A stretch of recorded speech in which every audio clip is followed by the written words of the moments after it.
Volume 3, Chapter 311, 24th of October, 1945.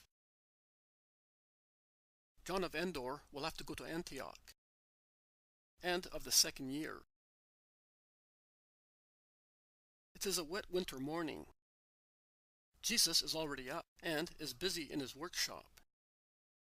He is making small items. But in a corner there's a new loom, not a very big one, but well shaped and polished. Mary comes in with a cup of steaming hot milk. "Drink this, Jesus. You have been up so long, and it is damp and cold." "Yes, but at least I have been able to finish everything. The 8 feast days had paralyzed my work." Jesus is sat down on the carpenter's bench, a little sideways, and drinks the milk while Mary looks at the loom and rubs her hands on it caressingly. "Are you blessing it, Mother?" asks Jesus, smiling. "No, I am caressing it because you made it. You blessed it by making it. It was a good idea to make it. It will be very useful to Syntyche. She is a very skillful weaver. It will help her to approach women and girls. What else have you made? I see thin shavings, of olive, I think, near the lathe. I have made useful things for John. See? A stylus case and a writing board. And these desks in which he can keep his rolls. I could not have made all these things if Simon of Jonah had not thought of getting a cart. But now we can load these things as well. And also, through these little things, they will feel that I love them. You suffer in sending them away, do you not?" "I do. For myself and for them. I have waited up to the present moment to tell them. And it is strange that Simon has not yet arrived with Porphyria. I must tell them now. I have had this pain in my heart all these days, and even the light of many lamps looks sad to me. A suffering which I must now communicate to others. Ah, Mother, I would have liked to have kept all to myself."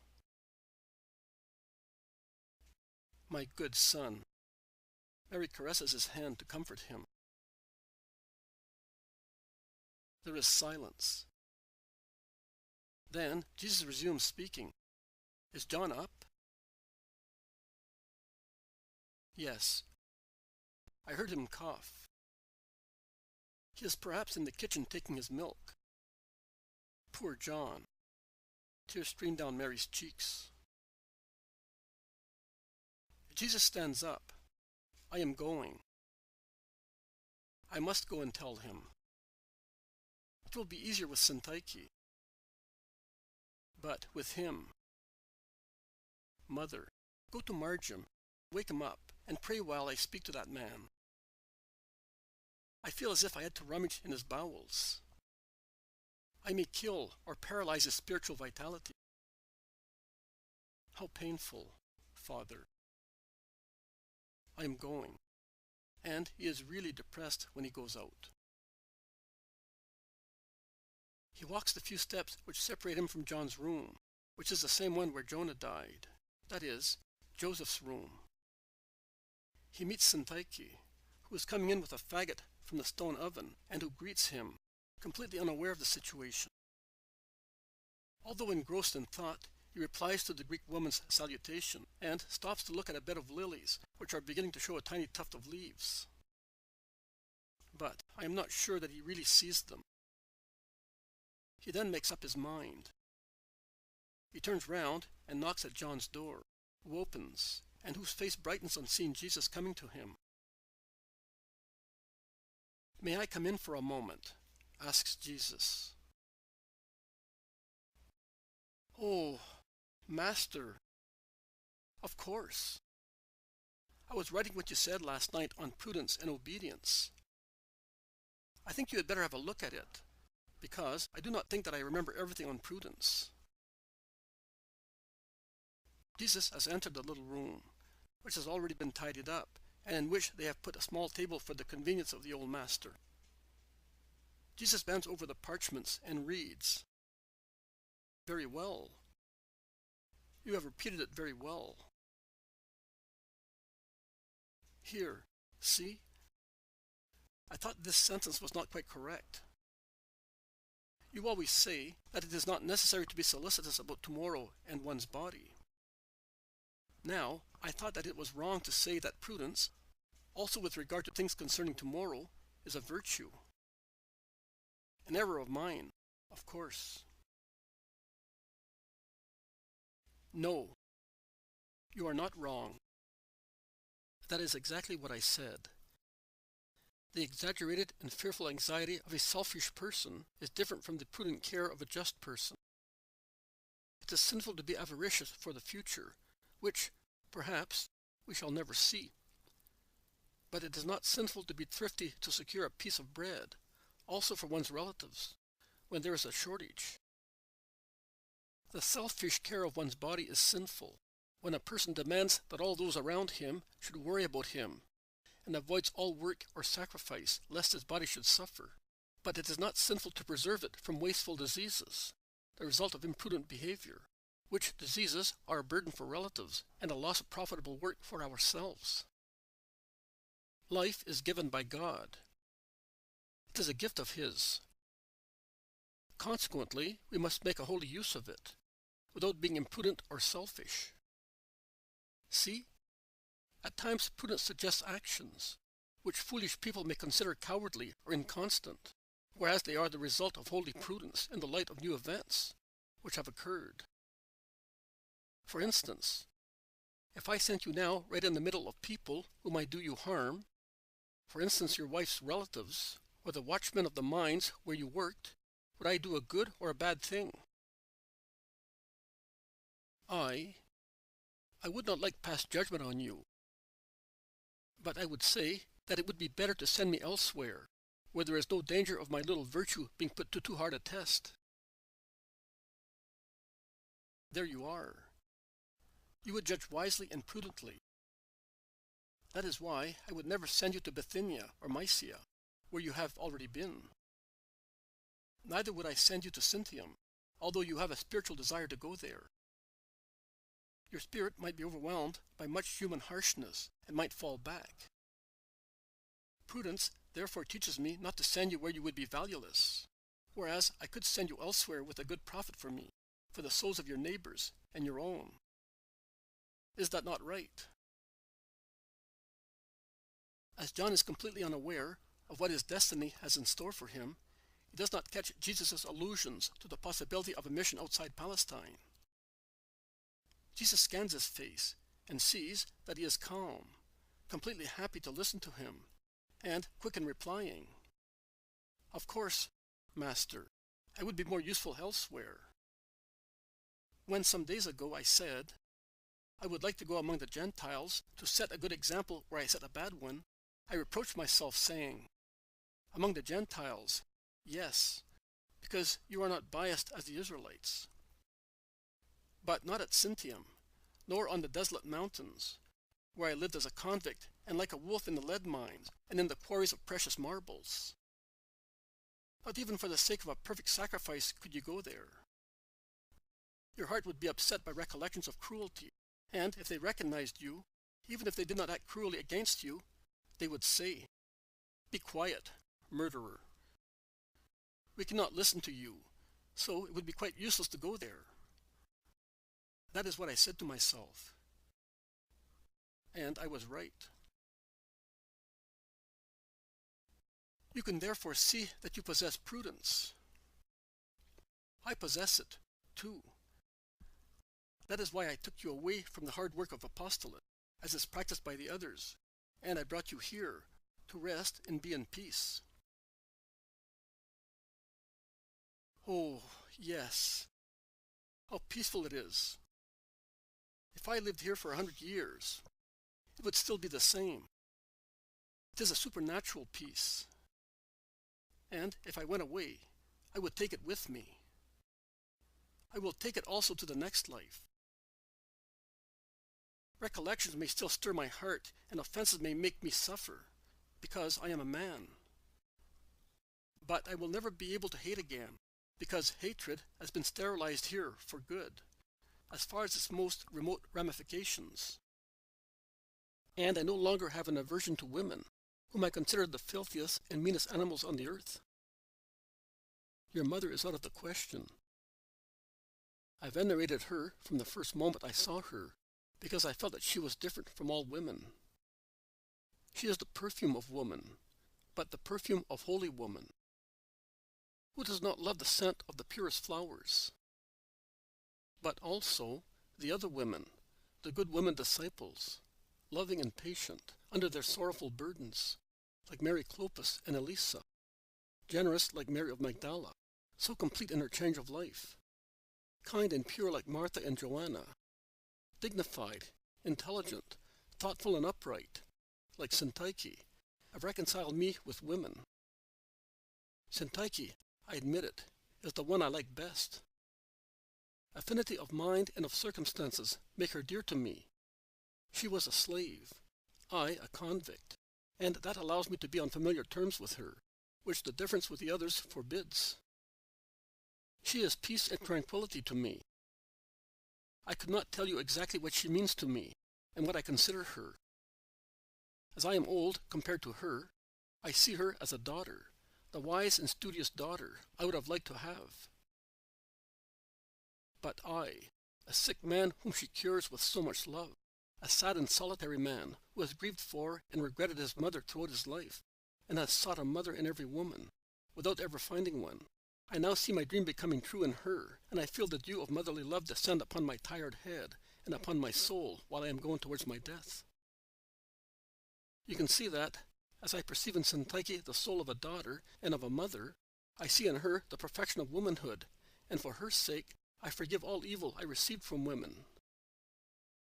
If, what is an impossible case, that wretch of my wife, whom I killed, should rise from the dead, I feel that I would forgive her, because I have now understood the soul of woman, prone to love, generous in giving herself, both in good and in evil.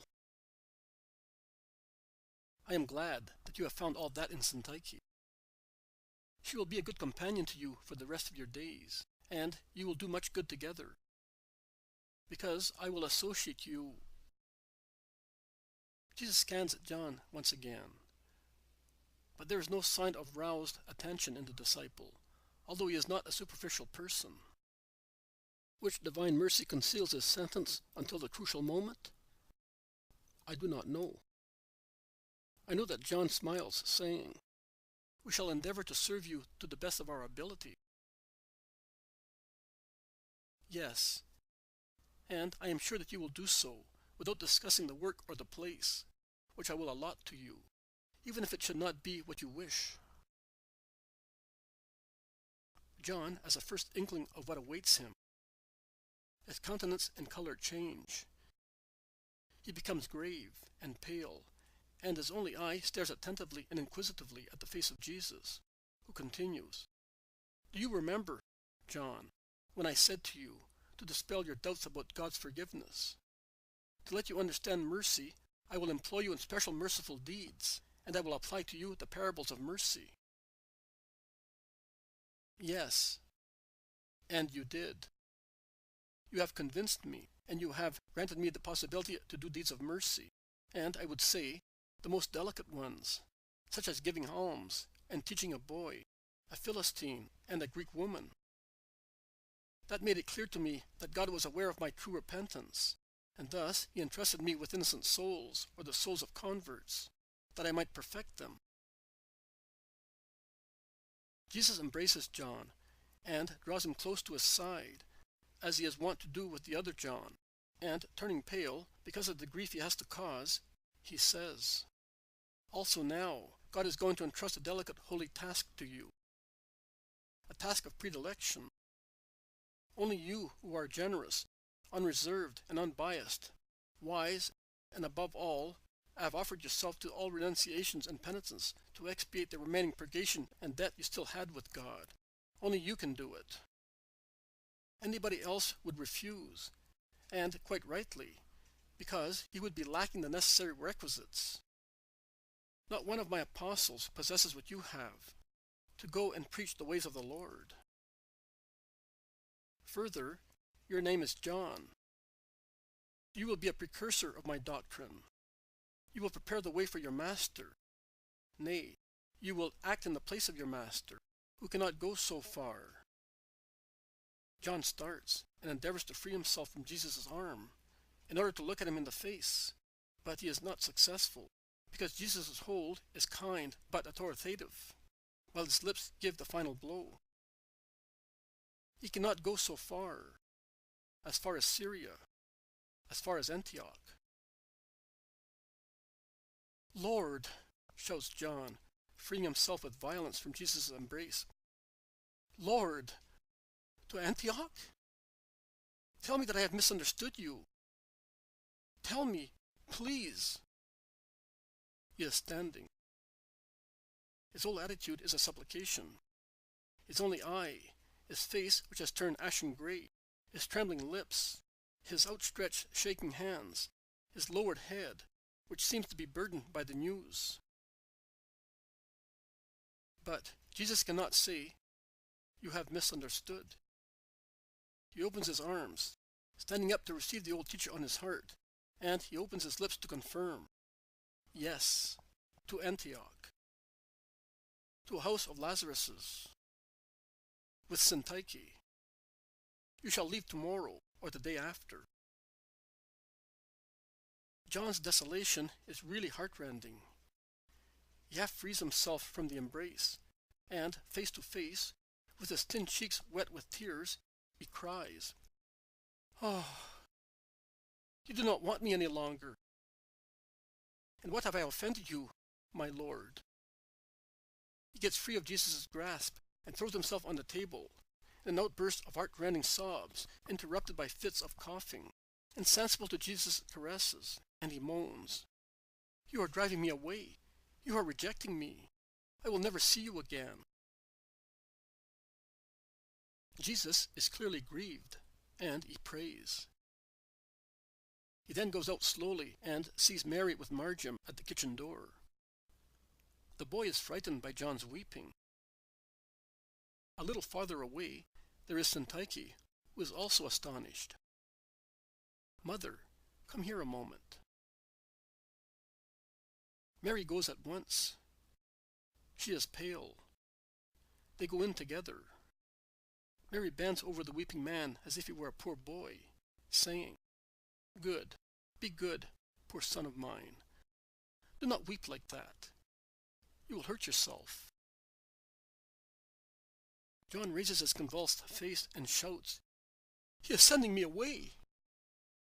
I will die all alone, far away.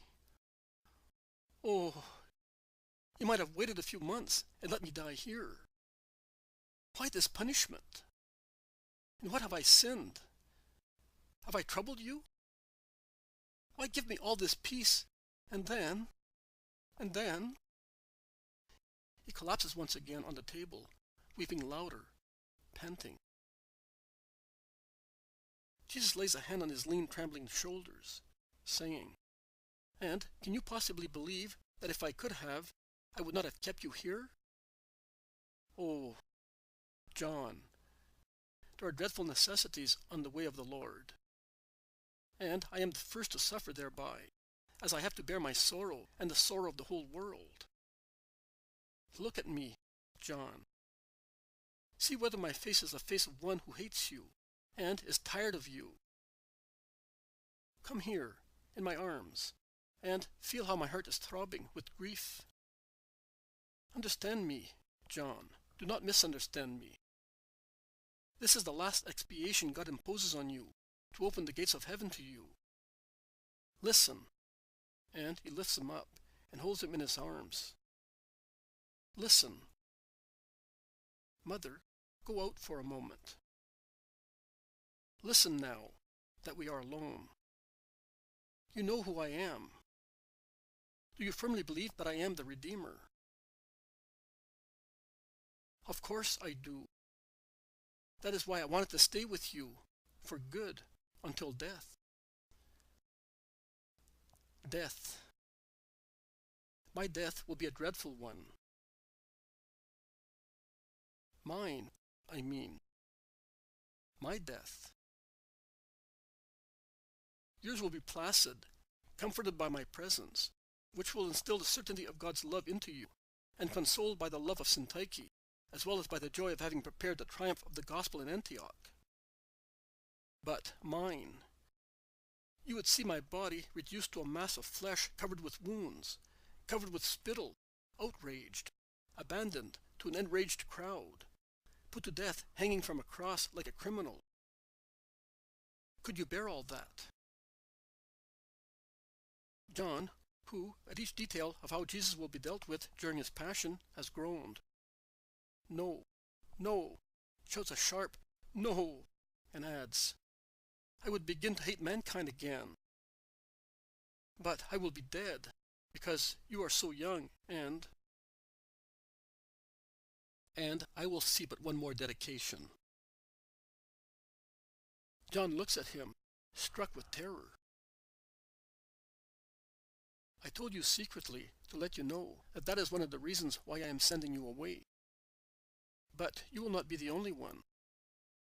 I will send away, beforehand, all those whom I do not want to be upset more than their strength can possibly stand. And do you think that that is lack of love? No, my martyr God.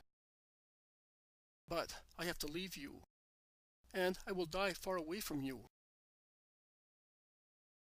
In the name of the truth which I am, I promise you that I will be bent over the pillow of your agony.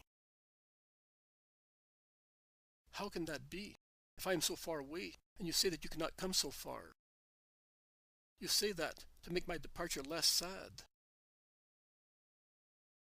Joanna of Chuza, dying at the foot of Lebanon, saw me, although I was far away, and she did not yet know me, and from where I was, I brought her back to the poor life of this world. Believe me, on the day of my death, she will regret having survived. But for you, the joy of my heart during this second year of my teaching, I will do more. I will come to take you to peace, and I will entrust to you the mission to say to those who are waiting, the hour of the Lord has come. As springtime is coming to the earth, so the springtime of paradise is rising upon us. But that will not be the only time I will come. I will come. You will perceive me, always. I can and I will do it. You will have the Master within you, as you do not have me even now. Because love can be communicated to its beloved ones, and so sensitively as to touch not only their spirits, but also their senses. Are you more tranquil now, John? Yes, my Lord. But how sorrowful. However, you are not rebelling. Rebel? Never. I would lose you completely. I say my Our Father, thy will be done. I knew that you would understand me. He kisses John's cheeks, still wet with continuous, although calmer tears. Will you let me say goodbye to the boy? That is another grief. I was fond of him. He weeps bitterly again. Yes, I will call him at once. And I will call Syntyche also. She will suffer, too. You must help her, you, a man. Yes, my Lord. Jesus goes out while John weeps and kisses and caresses the walls and furnishings of the little hospitable room. Mary and Marjam come in together. Oh, Mother, did you hear? Did you know? I knew, and I was sorry. But I also parted with Jesus, and I am his mother. That is true. Marjam, come here. Do you know that I am going away, and we shall not see each other again? He wants to be brave. But he takes the boy in his arms. He sits on the edge of the bed, and weeps on the dark-haired head of Marjam, who imitates him at once. Jesus enters with Syntyche, who asks, "Why so much weeping, John?" "He is sending us away. Do you not know? Have you not been told yet? He is sending us to Antioch." "Well, did he not say that where there are two people assembled in his name, he will be among them? Come on, John. So far, perhaps, you have chosen your lot yourself, and thus the imposition of another will, even if a loving one, frightens you. I am accustomed to accepting the fate imposed on me by other people. And what a destiny! So I now willingly submit to this new fate. Why not? I did not rebel against despotic slavery, except when it wanted to rule over my soul.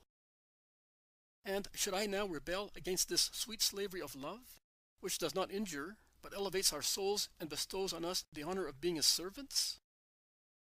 Are you afraid of tomorrow because you are not well? I will work for you. Are you afraid of being left alone? But I will never leave you. Be sure of that.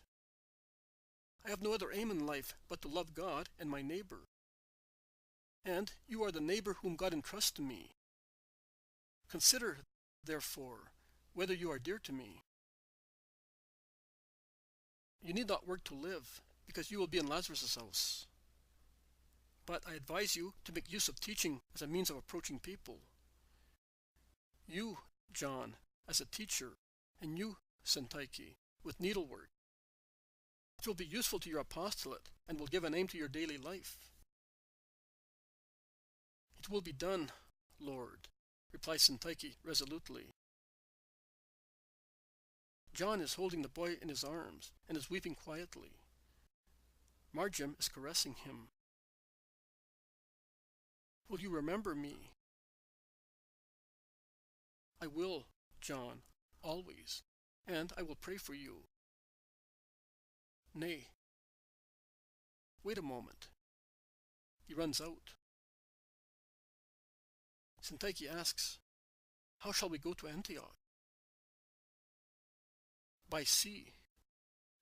"Are you afraid?" "No, Lord. In any case, you are sending us, and that will protect us. You will go with the two Simons, my brothers, Zebedee's sons, Andrew and Matthew. From here to Ptolemais you will go by cart, in which we shall put the chest and a loom which I made for you, Syntyche, with some articles which will be useful to John." I imagined something when I saw the chests and the garments, and I prepared my soul for the separation. It was too beautiful to live here. A stifled sob breaks Syntyche's voice, but she collects herself to support John's courage. She asks in a firm voice, "When are we leaving?" "As soon as the apostles come, tomorrow probably." "Well, if you do not mind, I will go and pack the garments in the chests." "Give me your rolls, John. I think that Syntyche is anxious to be alone, so that she may weep."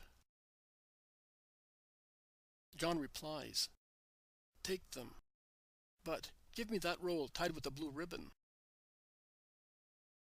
Marjam comes in with his jar of honey.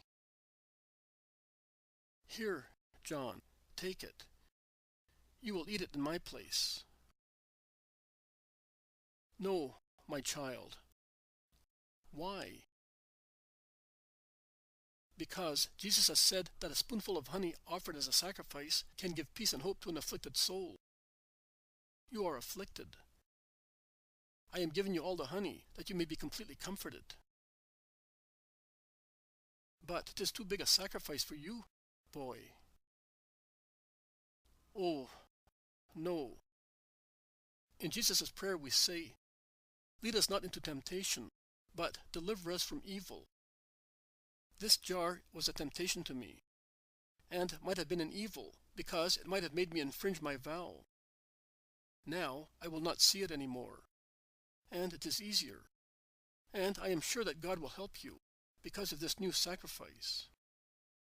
But do not weep any more. And you, too, Syntyche.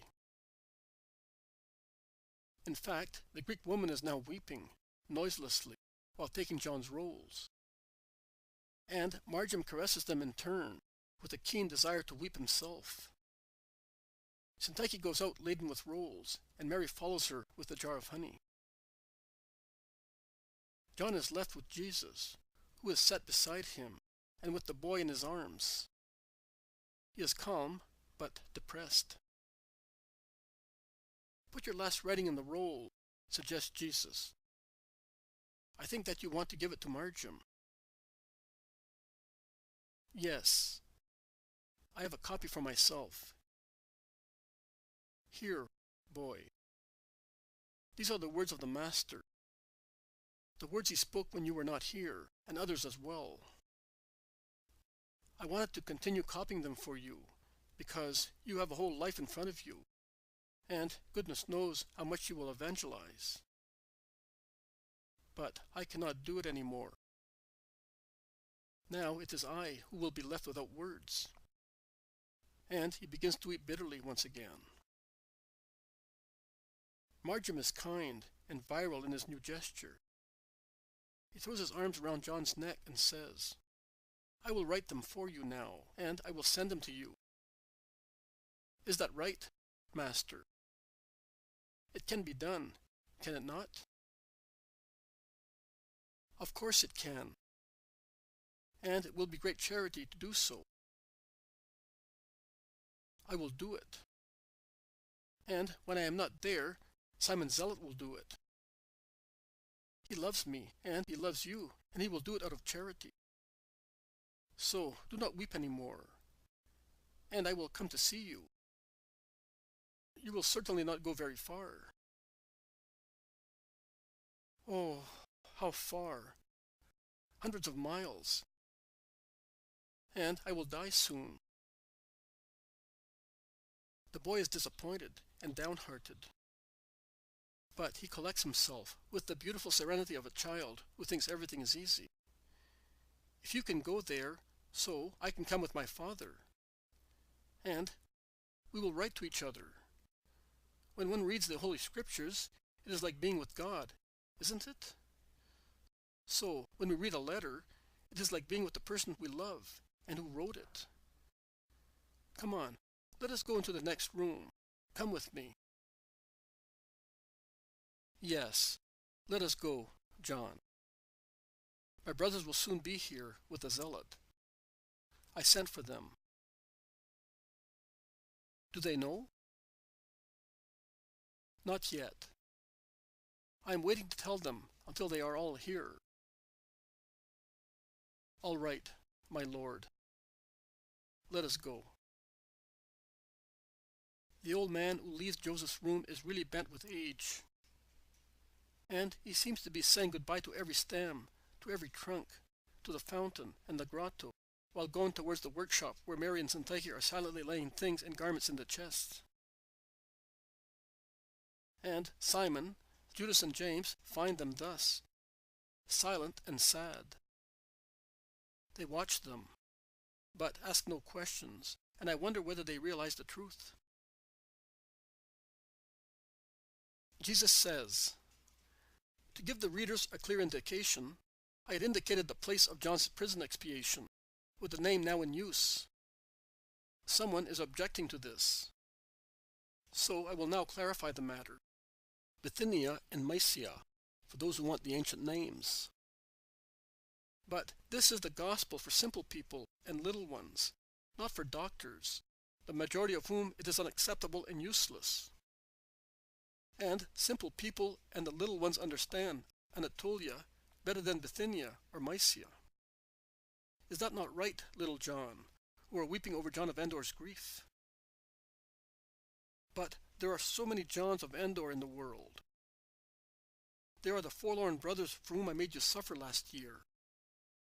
Rest now, little John, as you will never be sent far away from the Master. Nay, you will be closer and closer to him. And the second year of preaching and public life ends thus, the year of mercy. And I can but repeat the lamentation dictated at the closing of the first year. But it does not implicate my mouthpiece, who continues her work struggling against all kinds of obstacles. It is not really the great people, but the little ones, who proceed along the paths of heroism, leveling them through their sacrifices, also for those who are weighed down by too many things. The little ones, that is those who are simple, meek, pure in their hearts and intellects, little children. And I say to you, O little children, and to you, Romualdo, and to you, Mary, and to all those who are like you, come to me to hear again and always the Word who speaks to you because he loves you, and he speaks to you to bless you. My peace be with you.